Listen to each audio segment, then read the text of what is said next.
میں کتنا ہی طاقتور بن جاؤں لیکن ہر شام کو زندگی کا ایک دن کم ہو جاتا ہے اور میں اس کو روک بھی نہیں سکتا، لیکن وہ میرا مہربان اللہ مجھے نئی صبح دے کر پھر مہلت دے دیتا ہے۔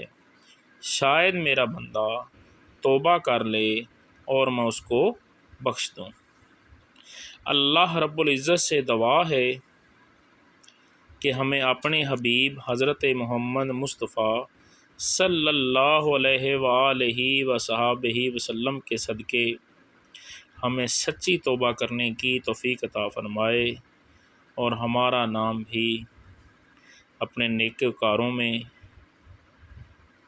اپنے بندوں میں لکھ لے۔ اے اللہ ہم سب پر رحم فرما، اے اللہ ہم سب پر رحم فرما۔ آپ ہمارے چینل کو سبسکرائب کریں، ویڈیو کو لائک کر دیں، بیل آئیکن کو دبا دیں تاکہ ہماری ہر آنے والی ویڈیو آپ تک پہنچ سکے۔